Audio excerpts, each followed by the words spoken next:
Hi, yeah, this is Jason, Jason's Jungle. It's a lovely sunny day today, so I'm down the plot. Today I'm mostly going to be doing potatoes, but I'm going to show you around the leeks that I missed off last time. And there's a few other things I'm doing as well, which I'll show you as well. I've got my Mashua to plant, because it just went haywire. Okay, so first of all, I'll have a look around the leeks and then show you how they're doing. These are the leeks I didn't show you last time. Okay, so here are two varieties of perennial leeks. You can see on the right hand side are the Perennial Leeks. When you mention perennial leeks to someone, this is what they tend to think of. It's the most famous type. I had a couple of bulbs in here which is split and produce more, as you can see sort of in the centre now. Those three clumps there, they all come from the bulbs.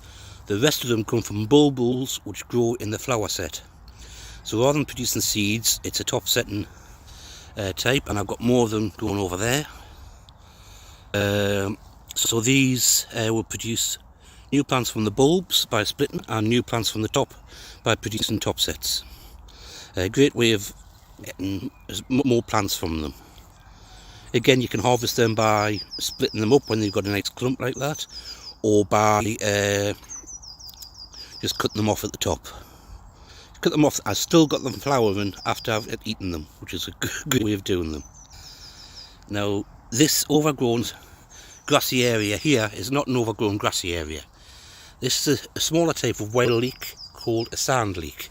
So if we look here, you can see this one is about full grown. A lot smaller than normal leeks or even the other perennial leeks.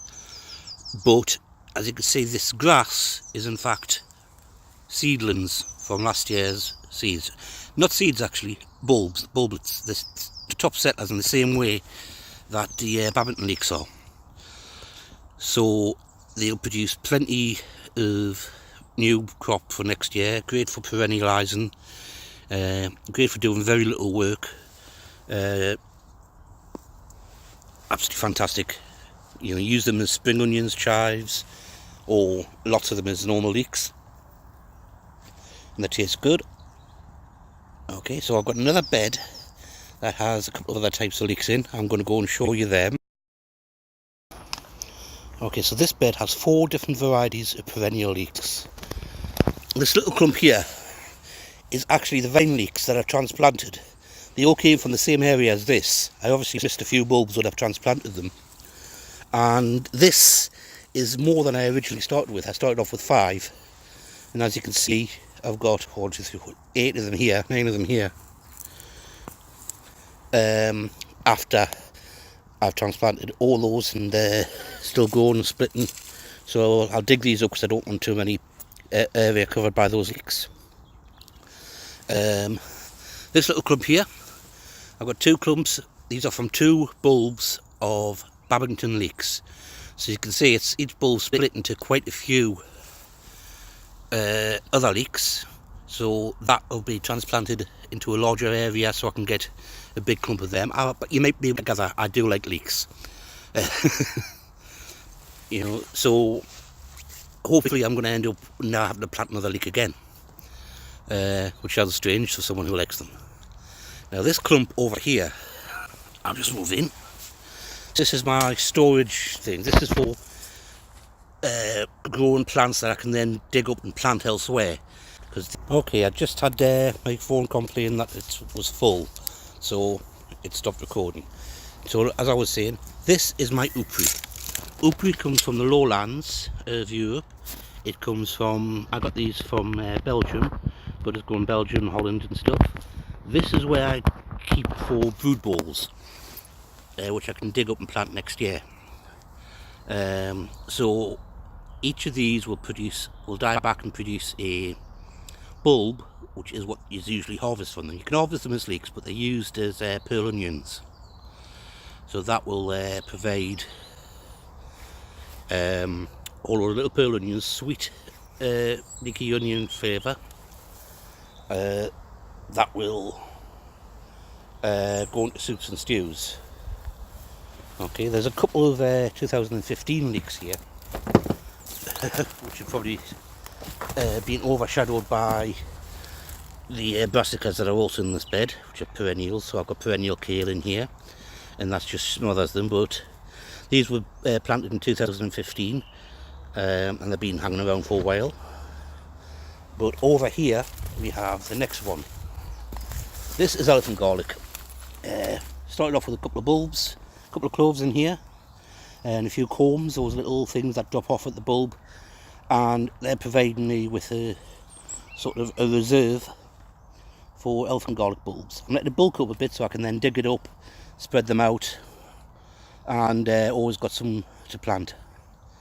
But they give massive white flower heads, and occasionally I have them produce bulbs, but I think that's when they're stressed. Okay, so that's the last of the garlic in the last of the leeks in the new territories. Okay, this weedy mass, which wasn't as weedy as it this time a few weeks ago, but weeds love to grow. This is the upi that's been planted out. So each of these started off as a little brood ball, little bulb, and has grown. They'll produce a big bulb and a few small bulbs. In fact, some of the smaller ones are just hiding right at the end, and they're producing a big massive plant.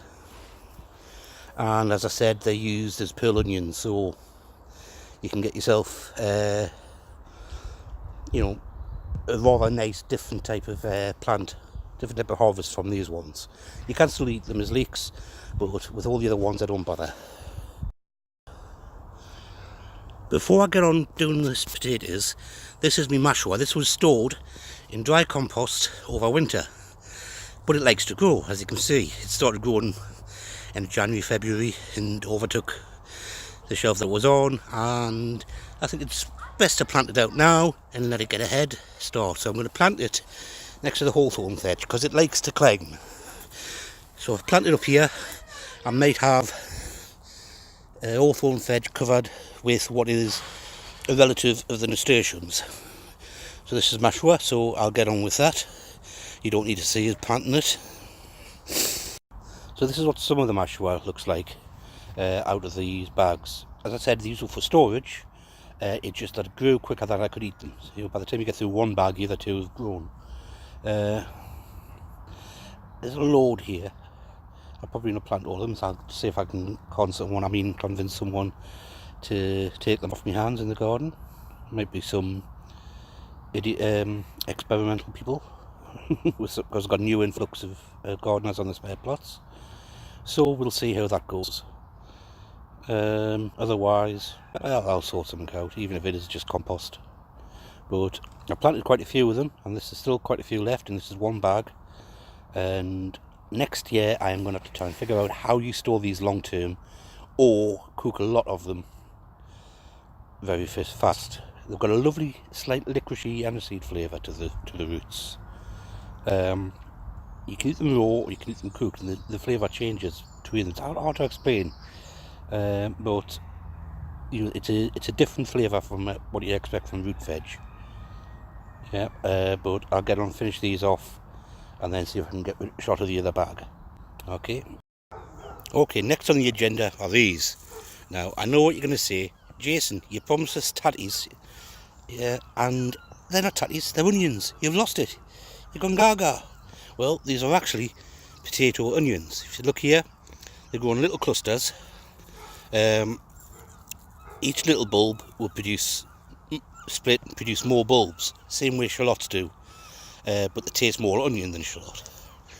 I've got a couple of different varieties, red ones and white ones, and I think I might have a couple of yellows, I'm not sure. But basically, the larger the bulb, the more it splits into, and the smaller the bulb, the larger bulbs you get with less of them. So these are pretty small ones. The large ones have been eaten, and I'm going to plant these out and hopefully get a decent crop of these next year, or later on this year, for storing for next year and for eating. Okay, so I'll get on with doing them. Basically same as normal onions. I'll plant them about 6 to 8 inches apart.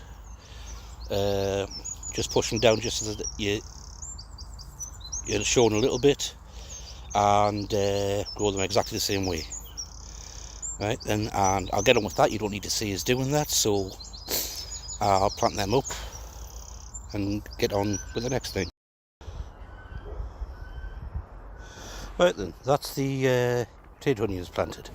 Quite a bit. Most of this bed, over half of it. So I don't need to buy some regular onions, well, many regular onions. And hopefully we'll get a reasonable crop of onions this year. I've yet to see, but this mulch is down to try and stop the birds from grabbing onto them and pulling them out. Also it'll break down, keep down the weeds, keep moisture in, etc, etc. And we'll see how I go through the year and the harvest at the end of the year. And now it's time for the potatoes. To be honest, they're just regular potatoes, mouse paper, nothing special about them, and you don't really need to see us plant them. They're no wonderful, strange, weird variety, just regular potatoes.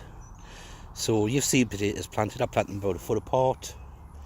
I go in this bed. That bit has got the overwintering potatoes that I planted in the bed. I haven't seen a sign of them yet. The ones at home have come up. I'll stick a shot on the end of this so you can see them. But this is, as I said, this is mouse paper I'm planting today, and that should be it. Okay, you don't need to see us plant them. You know how to do that. You've seen that. 1 foot apart, and I basically just make a hole with this, plant them, cover them over, and then give it a mulch. Okay, so I'll get on with doing that. I'll see you later. For the hashtag overwintering potato challenge, these are my Purple Majesty spuds that I've overplanted very heavily, and they're starting to come through. They're looking quite handy. So we'll see how far they get. If we get loads of hounds, I might have to start thinning them out and reducing the number, so that we get a crop of larger spuds rather than a larger crop of small spuds. But well, it was worth the experiment. And well, they're coming through. This has been more sheltered than the allotment, so we'll see how both lots do.